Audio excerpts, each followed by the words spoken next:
Welcome back, my friends. My name is Eric. This is Mellow7 Gaming, and we are not muted.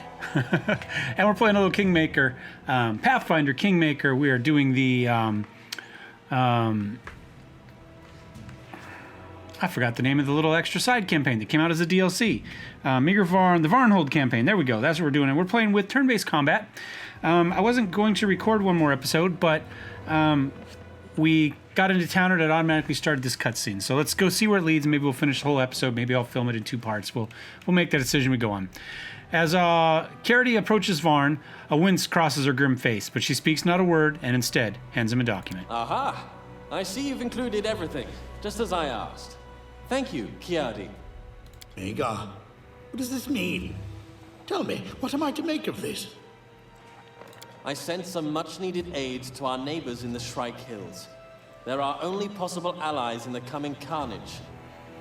Settle, I know your opinion, but be realistic. The Aldori are not our friends. We can't count on them for help if something happens. We're expendable. You will not preach realism to me, you naive boy. Yes, we are bargaining chips to them. That is exactly what I'm basing my politics on. A delicate contraption which you are smashing to bits.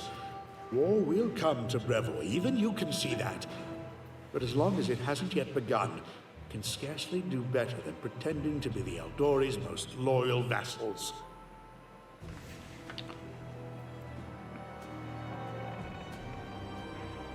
I'm going to say nothing. I don't really like any of these options. I think this is what he's saying. Wait for them to drop their guard, and then civil war. Yeah, that's what's saying. And then strike them in the back? Exactly. Praised be Asmodeus. At least someone in this traveling circus could understand Don't like me. it, though. Listen to me carefully, you three. Yes, Gary, this involves you too. Things are looking bad. First, the land here is fertile, but its most bountiful crop is Cyclopes' graves. Second, it shares a border with the Obaria, well known for its epidemics. Gods forbid the wind carries the next plague here. Settlers are reluctant to come here as it is. I can scarcely blame them. Do not become too attached to Varnhold. This is but a stepping stone.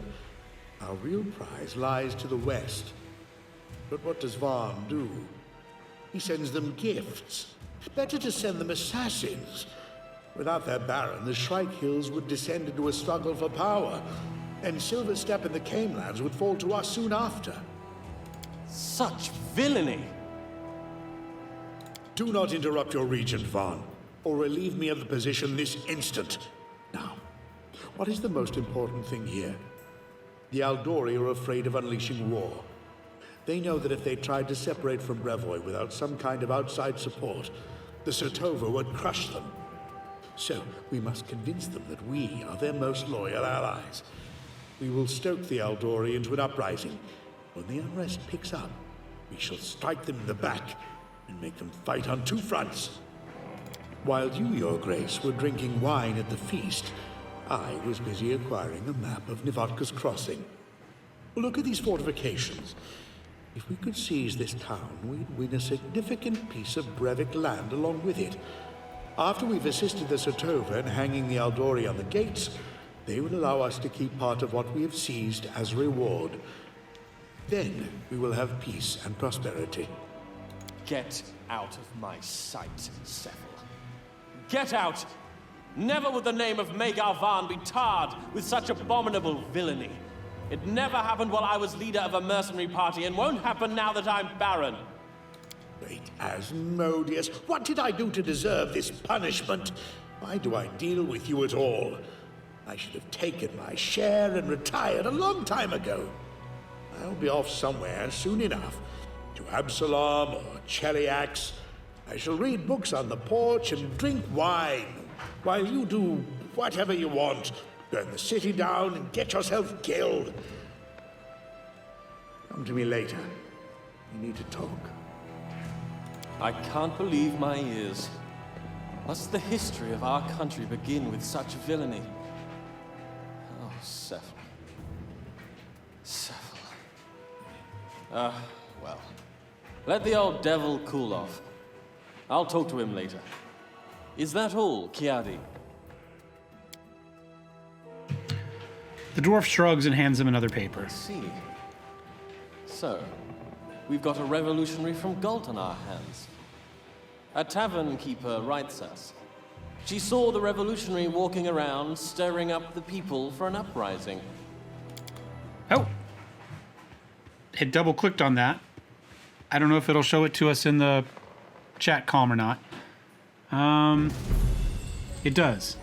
Well, you're the general. Go out and deal with it. Talk to the tavern keeper. Find out where to look for this instigator. Well, far be it from me to teach you how to do your job. When you finish, report back to me. By the gods, what a worry. Uprisings and intriguings. These damn letters.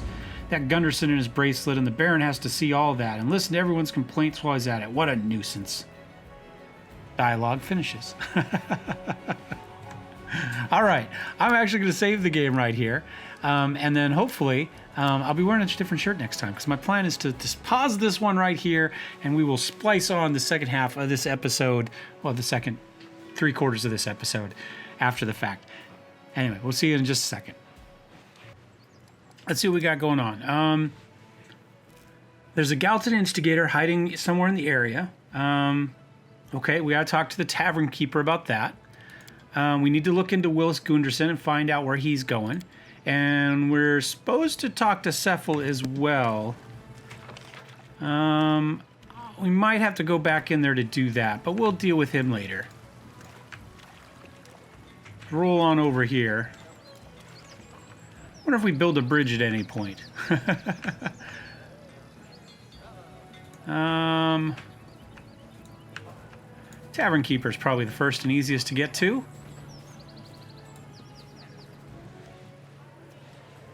All right, who we got in here? Peasant. Zombie Jester? Peasant.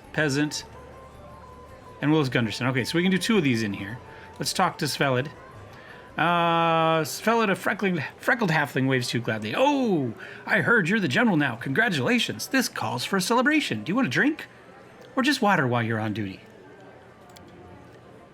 Her wife Carita stops wiping the cups and gives you a wry look. If I had to serve as a general of Varnhold, I'd have to start the day with a glass of gin. But you do that anyway. Who said a tavern owner's life is easier than a general's? That is a good point. I had a report that a troublemaker from Galt was seen here. Yeah, that scumbag. We've seen a lot like her. She wandered in here talking about tyranny and justice when she really was just looking for something to steal. She came with a small group. I think they're from a farm that's near the town. They sat here for a long time, saying things that made me sick to hear. First, they were talking about Ignash the sorcerer, saying he was a bloodsucker, tricking the simple people. Then they talked about how to get into the armory to get some weapons. They decided they couldn't manage it, too many guards. But then they remembered there'd be pitchforks and scythes in the barn. In the end, they started talking to people, trying to stir them up for a riot, but nobody'd listen. I showed them the door and sent word to the treasurer right away. I don't know where they went. I think they said something about fishermen on the river.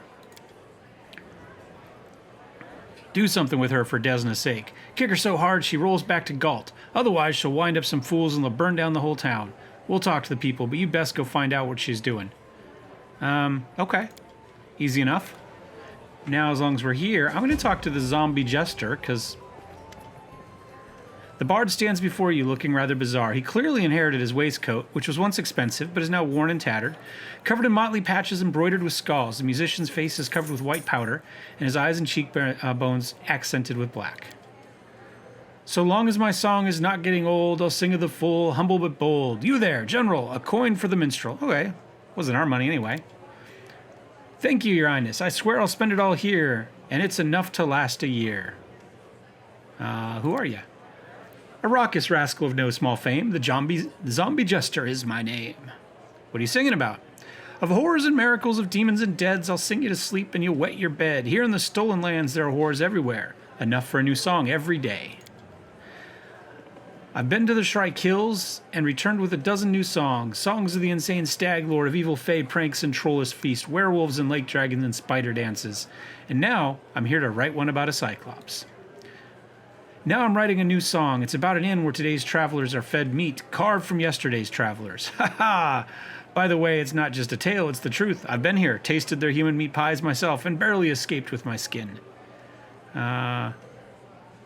Where did you find an inn like this? At Blackstone's Ford. If you don't believe me, go there yourself and look what they have in their pots. You don't look like a zombie. For now, it seems. I'm still alive, but Caden only knows what will happen tomorrow. I was given this name for my songs. Other bards sing of heroes and romance, flowers, and other such rot. My songs are... far more interesting. All right, I have to go. Now let's talk to Willis over here. Our own bard. Dressed in clean clothes, shiny boots, and in full accessory, Willis Gunderson looks even more jovial than he did when you met him on the road. I should hope so. Ah, there you are, my lord. What a pleasure it is to see you again. So, you're going to write a book about us. Oh, well, we're well beyond that. I've already started. Your comrades from the Varnling host already gave me all the background I need to flesh out the first few chapters. I'm still thinking of a title, but the chapter about your encounter with centaurs near the city of Hollow Eyes will be called Ripples on the Water. Poetic, relevant to the location, and it foreshadows mysterious events to come. I heard that Jubilost Northropple was visiting your western neighbors. I don't know anyone who still attends his lectures or reads his articles. The obnoxious gnome can never manage to do without making sarcastic jokes at the expense of his own audience. But never mind. How unfair would it be if a well-known publicist showed interest in one newborn barony while leaving its neighbor, our sweet and slightly wild Varnhold, out in the cold? Do you see how lucky you are that Willis Gunderson himself has paid Varnhold a visit? Oh, we passed our check. What? Jubilost Northropple himself? In our lands? Willis exhales indignation and stares at the floor. This was rude, my good lord. You might at least have pretended to be just as impressed by me as by him. But fine, if you please. Willis Gunderson has yet to show what he's worth. And what kind of character will I be in your book? You will be the assistant to the main character, Baron Varn, but don't despair. Usually supporting characters are loved all the more, and they get into all sorts of fun that a main character simply couldn't be forgiven for. You know what, Eric? I think you'll make the most charming character in the book, and after its smashing success, they'll be begging me for more. Perhaps I'll make you the main character in the series. Ooh. All right, well... How about we discuss antiquities and relics in a more private setting? There are quiet rooms upstairs. You know, General, scientific discussions are my weakness. You probably meant a conversation about antiquities? Or a conversation...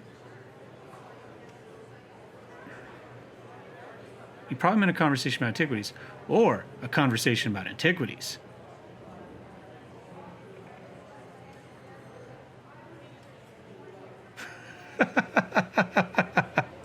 So, we can play this romantically. I'm not going to. But we could. I think you misunderstood me. Of course. Have you seen that Galton troublemaker, the one who started the uprising in the city? Indeed, I have. I was just telling my friends here about that touching sign of friendship and affection that Baron Varn showed to me when these troublemakers came in with their silly talk. I had to spend a few minutes explaining to the lady how ridiculous her messages are and how disgusting it is that she expresses them. That told her... Oh, I'm sorry. That told her. So then the troublemaker ran out of the tavern. She's not going to risk crossing paths with me again. I suspect she's on her way back to Galt. All right, thank you for the conversation. All right, what does that do for our quests? I think I just did that.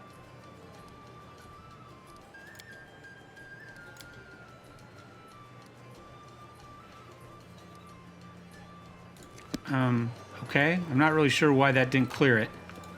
Maybe once we leave the bar it will. Who knows? Now we still have to talk to Cephal? Do we have stuff to sell, actually? Here, let's talk to the mage over here. We saw him sitting down over here, right? Where'd he go? Peasant, guard. There he is. Ignash. An old man in threadbare robes squints at you, fiddling with his matted beard. What do you seek, soldier? Oh, I'm sorry, general, of course. So what'll it be? Spells, magic, secrets? Old Ignash can do anything, knows everything. I have wands and potions. I can tell you your fortune. It won't cost you much. You detect the sour stench of stale alcohol as the old man mumbles. Give him 5 coins. Tell me my fortune. The old man hides the money away and takes out a handful of bizarre dice with different numbers inside, squiggly marks instead of numbers. He shakes the dice in his wrinkled, trembling hands, casts them, studies the results for a long time, moving his lips in silence and silently counting on his fingers. That's how I do my math, too. You'll have happiness and wealth and long life. Now you are a general, but someday you'll be a marshal. But beware the number 11, carrot juice, and the song of the chaffinch. Okay, I'm looking for a troublemaker. You seen her? I saw her. Yes, I did. She picked my pockets clean. But it's all right. A pocket is not a belly. If they cut it, you can stitch it up and fill it again. But the thing she stole won't be good for her. No, they won't. She's invited trouble upon herself, silly girl. Who are you? With visible effort, the old man focuses his eyes on you. Me? Ignash, the sorcerer. I worked for years in rain and snow, ne'er a beer and ne'er any dough. Then one sad day I got myself wasted, and suddenly the gift of magic I tasted. Now I wander with fortunes to tell and spells to sell. Show me your wares. Everything is real, plenty of magic, but no tricks. Okay, so we've got a lot of stuff. Let's go ahead and offer that. It's all the extra crud we don't need. I don't think we need really any of this, to be honest. I think we just kind of stack it all up there. Yeah, it's a lot of weight, but it hasn't added up to a whole lot of money. We're not even up to $2,000 yet, but it's about... Let's get rid of all the crap first, and then we'll kind of decide what we want to do with the magical stuff.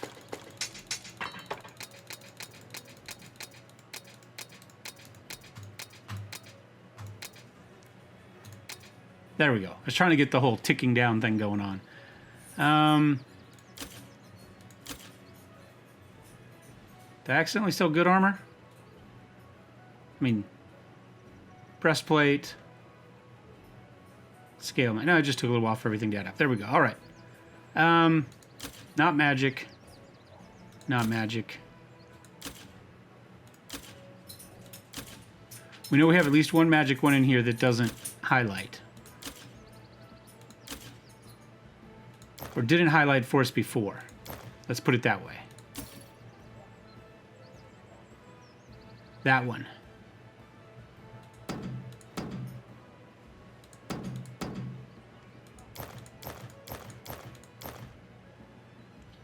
Well, we're up to 4,300 for the non-magical stuff. We don't need any more rings of protection. We got plenty of those. I'm really bad about using scrolls, but we'll hang on to what we have for now. So that knocks us down a bit. The question is, do we think... I don't think we're going to need hide armor +2. You know, if we haven't equipped this stuff now, I think we're probably reasonably okay selling it. So let's go something like that. Now, we do have some better rings of protection. I mean, we could upgrade all of that for one more ring of protection. Some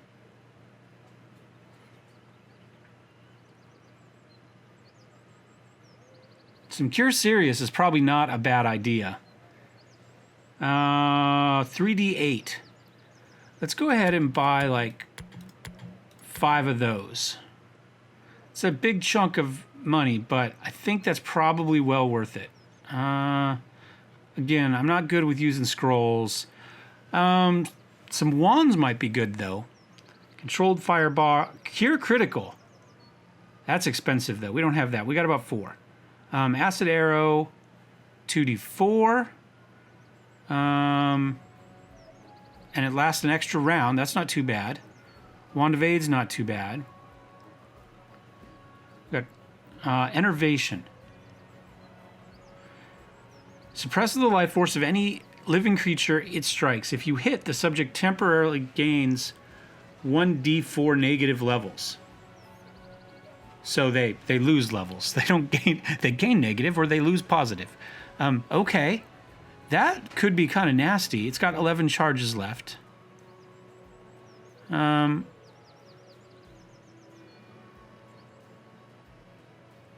Could just go for a magic missile one, to be honest. 18 charges left. Spit Venom. Huh.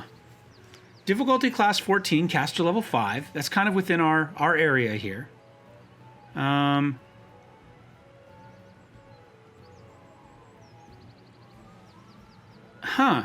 How much damage do you think... Okay, so... It causes blindness for 1 round. They must also save or be poisoned by a black adder venom. It's kind of expensive, but we got it. I'm going to buy that, actually. I don't know who's going to use it yet, because I don't know if he's still going to be with us long term. We should probably quickly rest as well to get rid of those. To get rid of our status issues. Can we use the bed here? There we go. Let's rest overnight. We came back. We talked to everybody we need to initially talk to. Well, except for Cephal. And now... All right, good. All that's gone. Good. That's what I wanted to make sure. And we could have stored something if we wanted to hang on to it for a little while, but... Oops.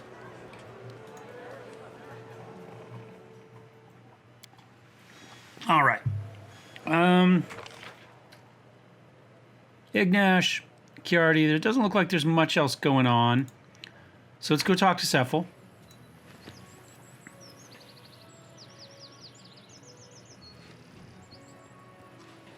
The skull came flying down the hall as a baneful wrecking ball.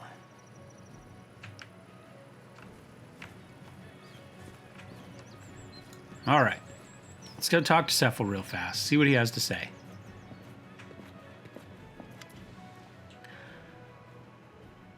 Oh, that meager. I'm so... Oh, not oh, that meager. Oh, that meager.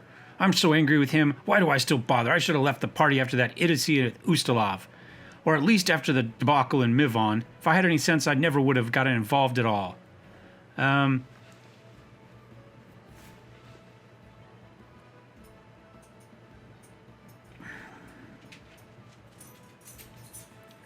You and Meager constantly argue about everything. How did you manage to bring the Varnling host to victory despite the discord? Like, we can kiss us to him and say, hey, you know, you did it all despite him screwing it all up. How have you done it? How about you wanted to talk to me about something? Let's just skip all of the rest of it, because I honestly don't care. Yes, that puffed-up fool Varn is destroying this barony faster than we can build it. An alliance with the western neighbor is madness, and now he's sending them gifts. He takes resources we work so hard to obtain, and which are so scarce around here, and gives them away freely to our principal adversary. Maybe it really is better that I retire. Why do I stand to watch him, as everything I've built these years crumbles to ruin? I know not what to do with him, or even how to talk to him. Tell me, what do you think about all this madness? You say that Meager is reckless, but in fact, you're the one dragging us into a dangerous venture. Meager's diplomacy may yet play into our plans. If he convinces our neighbor that we're friends, they'll drop our guard and we can attack by surprise. Or we could even unite and attack Rosalind together. Jamadi wants to use us, but she makes no secret of her intentions. She's a good ally, and freeing Rosalind as a neighbor is our interest. Maybe you and I could rule Varnhold without him. I think we go this way. This plays into him, but leaves open both things, right? You could go either way with this. They may be a good ally, or maybe they're a good backstab. Yes, this is true, but if we do enter an alliance with them against the Aldori, then we will never take Silverstep. And I do so wish to have a mansion on its shores. Ah, that's what this is about. And you know Varn, he is not the kind to make alliances only to backstab later. Perhaps we should send an instigator to our neighbors and persuade them to attack us first to give us cause for annexation? What do you think about Gunderson? I cannot see any point in keeping that loafer at the capital. To hear him singing about his questionable feats at the tavern and flirting with everything that moves. People like him can be helpful. Out there, in the ruins, where they crawl around discovering interesting facts and useful items. I would give him a half-empty purse, perhaps even a bit of magical gear, and send him back on the road. If fortune favored him, he might return with something interesting. If not, then good riddance. I think that's probably useful. And I think that's probably enough. You and I are both busy people now. What a joke. To be advisors to the Baron is doing everything in his power to destroy his own state. Okay. Let's now check here and go back. So we talked to Cephal. I guess we go back and talk to him again. It's not very clear, obviously, here, because we did talk to him. We did what they said, and it didn't do anything. But now he's got a suggestion, so let's go ahead. And we'll kind of click back over to here. All the way over to here. This is how you make a game last long. You make people go back and forth between two areas with nothing in between except a long travel time for no reason other than to make your game last longer. All right. Let's see if we can talk to him. Hey, what's that? Veil and Honor, 10 Adventures of the Splendid Willis Gunderson and Absalon. Adventure 1, The Fearless Rescue of a Lone Tempting Beauty. Adventure 2, Visiting the Beauty. Skillful Illustrations, pages 300 to 320. Adventure 3, Running from the Beauty's Enraged Spouse. Hiding in the Catacombs. Now we know where he came from. In the corner of the tavern, some recipes of food and drink studied by the author during an attempt to hide in the tavern. Seeking rescue among artists of the traveling circus. Tell me about yourself. Boring person. I've written a few brilliant novels and a dozen poems. Indeed, I had to flee to this backwater for my admirers and fans. Hope no one else here knows the name of Willis Gunderson, or I will have to flee again. Fame, I'm afraid, is the most boring thing in the world. What brings you to our savage lands? I was led here by some information I discovered while translating the writings on an ancient stone panel. It was heavy granite slab the size of a door, but a mere pocketbook note for the ones who made their marks on it. Ancient Cyclopes. Is it ancient Cyclops or Cyclopes? It was they who wrote their inscriptions on the slab. I like Cyclopes better. Ancient Cyclopes, unlike today's poor savage, were darkly clever. They maintained their brilliant civilization through dreadful magic. You called that huge slab a Cyclops notebook. Perhaps your bracelet is not a bracelet at all. But how did I not think of that? Of course, if you consider the Cyclops size, this is rather a ring. An explorer must remain impartial, but to be perfectly honest, everything about these Cyclopes repulses me. They were no kind spirits even while they lived. We're lucky not to have lived at the time of their empires. And what was written on the slab? Nothing terribly significant. It describes... It describes Cyclops settlements across... See, there we go. Cyclops. Without the E, it's Cyclops. With it, we're going to go with Cyclopes. Settlements across the Tors of the Levanese and mentioned an incredible magic treasure had been stored here in the past. But that was thousands of years ago. There's scarce a chance that anything remains today. Even that bracelet I found was hardly anything more than a valuable knickknack. But even if I don't find any real artifacts, I will continue my search in the name of science. I see. All right, there's our 600 experience. Hopefully that means we have talked long enough. Let's check our thing. Yep, everything's been talked about. So, of cows and matters of political importance, we got to find the Galton investigator, and said the owners of a secluded inn were killing their guests, and so we have to check that. Okay. Yeah. Let us go see what happens. I'm going to do a quick save. Let's make sure we do that so we don't have to do all that reading again.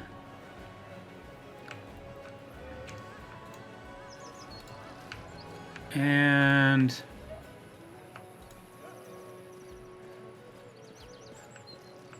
can we not leave from there?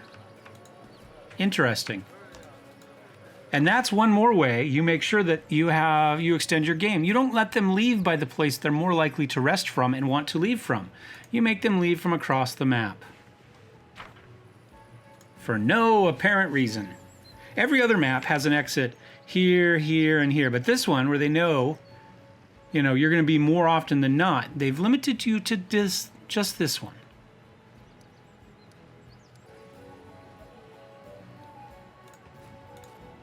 See what Meager has to say. So, did you handle those troublemakers?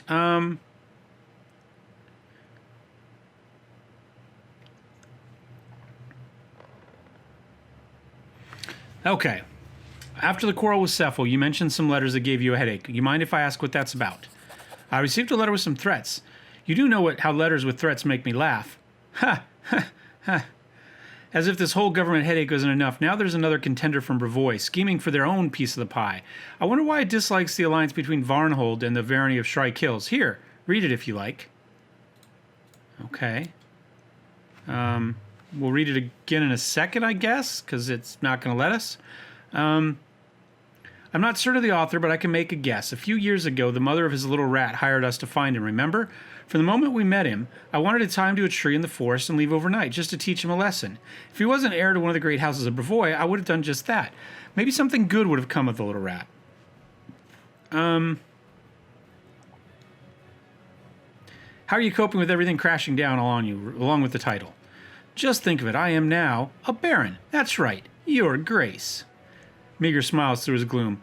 I thought after so many years of leading the party, more responsibility wouldn't be a problem, and I was right.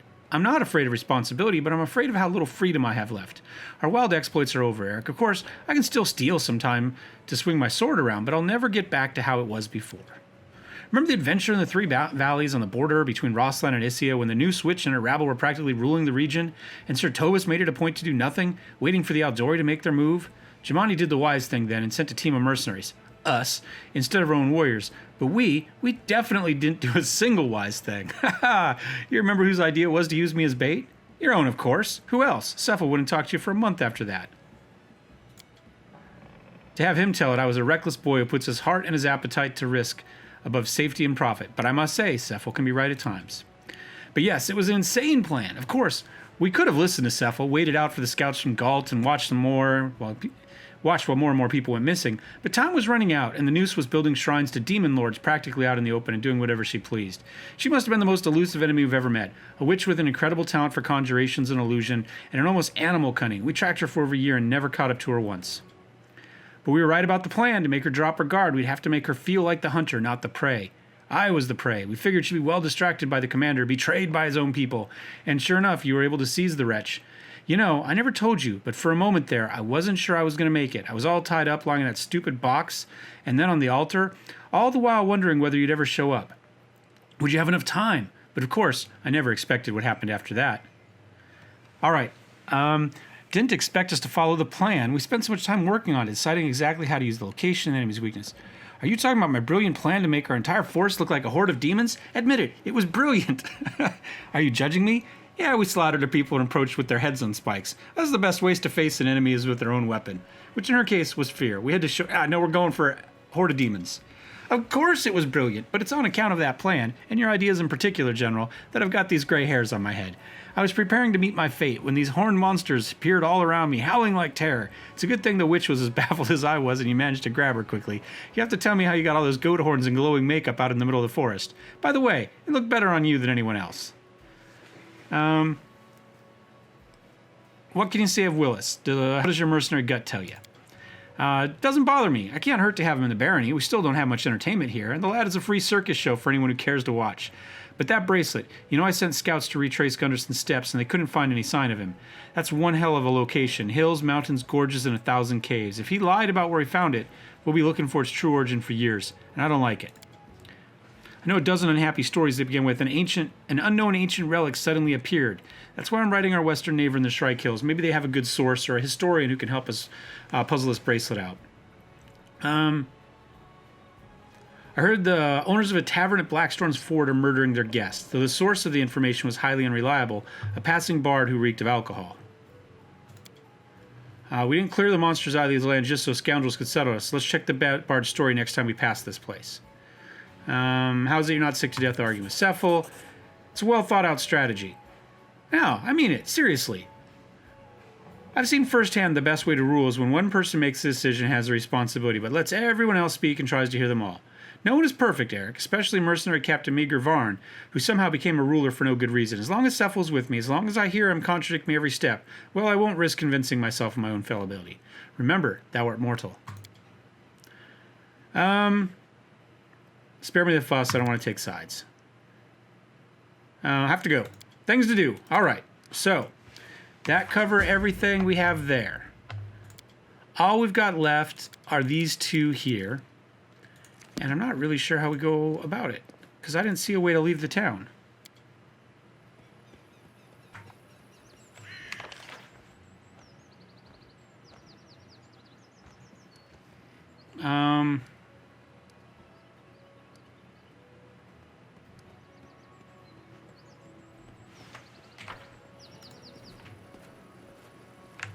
Last time we talked to him and that led us out of the town.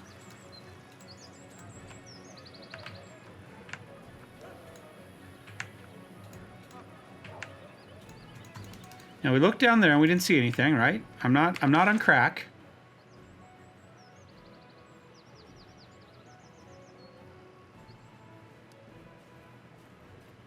No, it doesn't show anything. Did say there's some loot down here somewhere, but oh, there.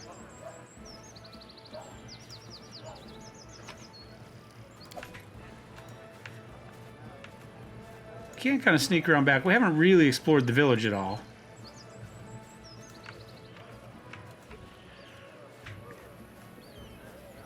What do we got going on here? We will win! Oh, there we go. Of cows and the fisherman on the river might know something about the troublemaker. All right. I thought we'd have to go to town for that. Down with the tyrant! I don't see any fishermen there.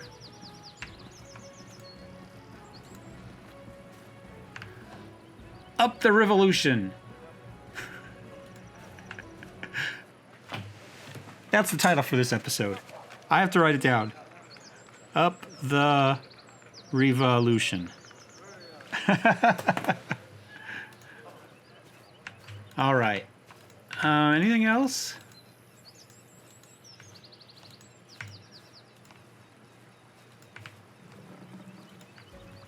Oh, I don't actually see any fishermen over here. Do you? Map. We go to a farther out map. Varnhold. Doesn't look like anything gets us farther out than that. Where are we? Let's go this way. We're just randomly running around on the map while I was... There's a barn. Well, it's probably a house. Guard. Is that a barn? There's a barn. Ah, they took the pitchfork size and flares from the barn. Anything else that could be used. All right, there we go. Is the guard dead? Guard has been knocked senseless, but she's all right. Okay.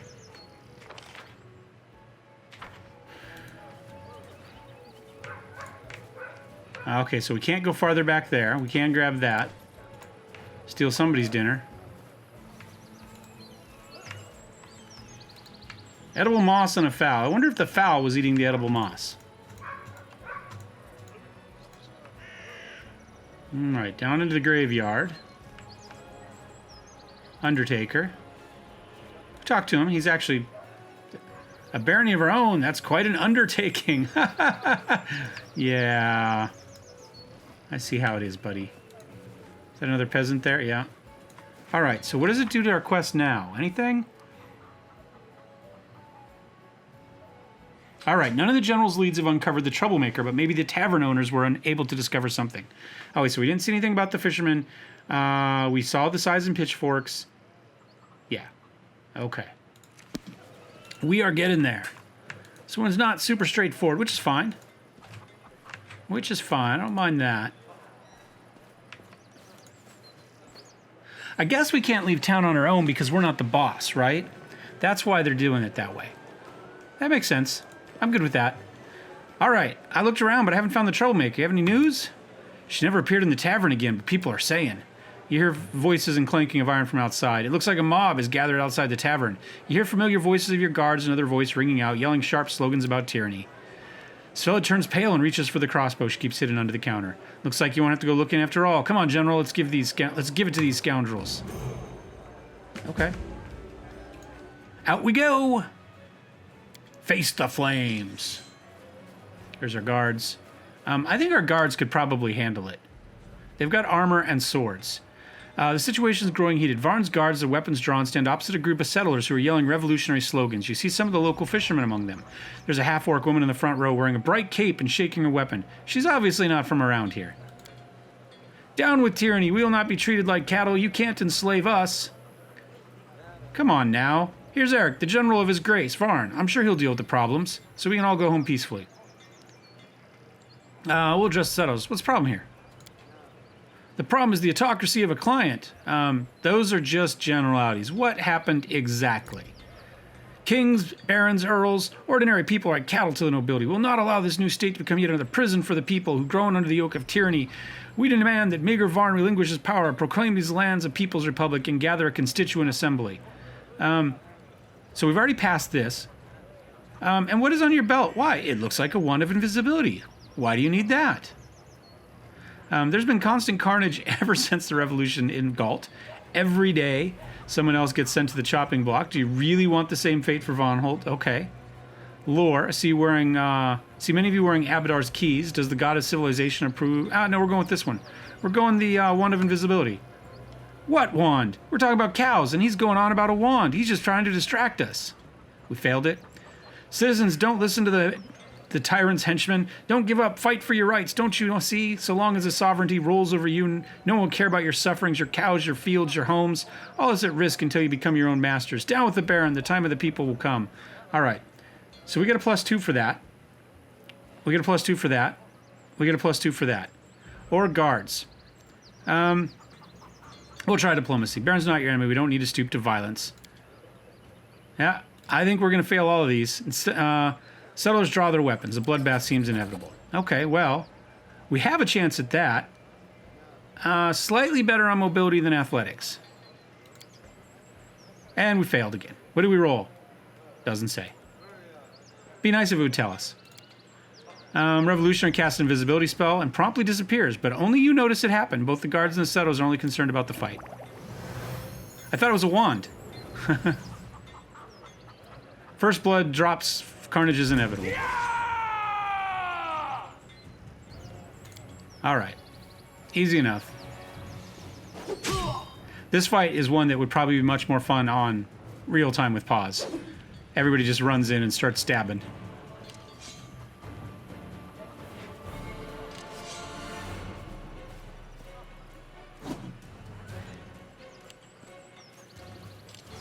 Man, the fishermen don't like me, huh? They've all come for me. What did I do to the fishermen? I like fish. Attack of opportunity. Okay, that's fine. Again, I would think this should be over fairly quickly. Can we...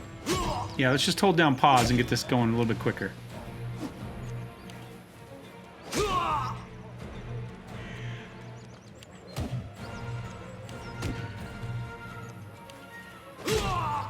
Yeah, this is definitely one that would be better with the real time.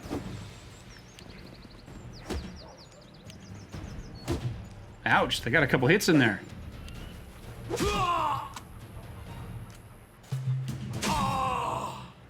But there's not many of them left yet.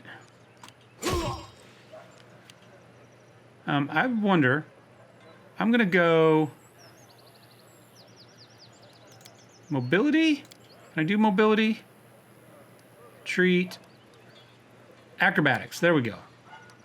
I'm going to step back. And then I'll shoot in. Okay. Now just hold pause while we wait for the last of these guys to go down.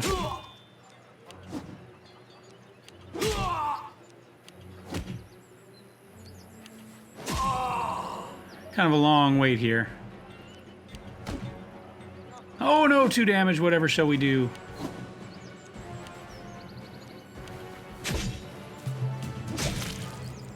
Oh, I'm going to get another turn. I didn't think I would. How about the peasant?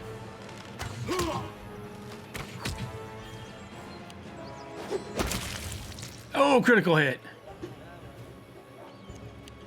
Hold space down again, get a little bit more action going on here. Oh, they just can't finish him off. There we go, critical hit. 16? Okay. It's a pretty wide threat range.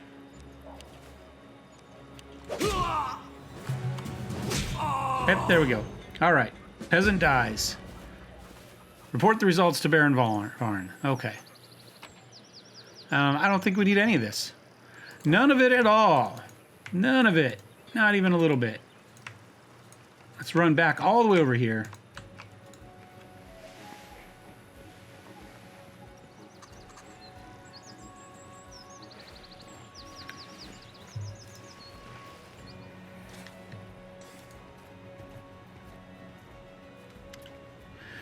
Did you handle those troublemakers? On top of everything else, the uprising is just what we need. I have handled the troublemakers. So our people died at the hands of our soldiers, and the troublemaker who led them to their deaths walks free. What's to stop her from leading another lot of gullible settlers to the slaughter? I never expected such a failure from you. Well, we all make mistakes. I don't have anything. He's supposed to be the talker. Something else come up. We need to discuss the new trainees. Recruitment needs to be... What's that noise? Who's making trouble? Your Grace, the hour has come, that didn't sound right. I mean, it's your time to shine, to show off a bit. Your subjects require your protection. Will you refuse the pitiable creatures a heroic feat?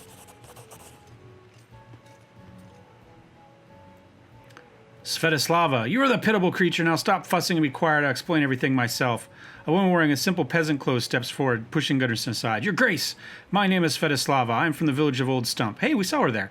We've lived here a long time and always minded our own business, but since you started the rule, we became, as it turns out, your subjects. Well, we paid our taxes on time and bought your grain and meat, but now woe come upon us. It's your turn to prove that we're good for more than collecting taxes. Didn't I just go kill like 8 billion wyverns and cyclops and get rid of a dragon for you? I honor my duties to my subjects. What has happened?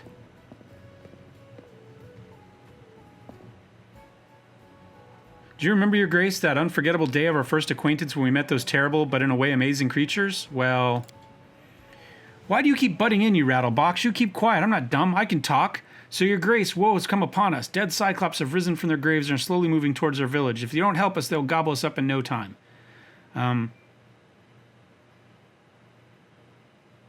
Willis, you seem nervous. What is it? Well, how do I put this? I think to a certain extent, I may be partially responsible for what's going on, metaphorically speaking, because I was the first to be attacked by the Cyclops, you know. What if I'm the one who brought them here? It's unlikely, I know. Unless you're here to reclaim that bracelet. But calm down, the Cyclopes are our problem, and we're going to solve it. I'll lead a battle. I'll lead party personally. Eric, choose the best of the Varnhold hosts. We march at once. The others will remain here, ready for battle, in case those Cyclopes come here too. Zombie Cyclopes. I say it's heard of, but as this young man pointed out, we've already met them once, and that means we might meet them again. If we're to protect the barony, we'll need to find out more about them. I'll go with you. We must try to discover where they come from and what we can do to stop them. Thank you, Your Grace, but there's another problem, though. These zombie Cyclopes, they have the power to control a person's mind. When the monsters came, some of our people became insane. They begin to worship them. You must do something about these lunatics, or they'll kill us all themselves. Thanks for the warning. We'll do whatever it takes to help your village. Eric, Seville, we are ready. But that is for another episode. Thanks for watching, guys. Thumbs up, thumbs down. Don't forget to subscribe. I know it's a lot of reading. That's the problem. But we will see you next time with some combat. Cheers.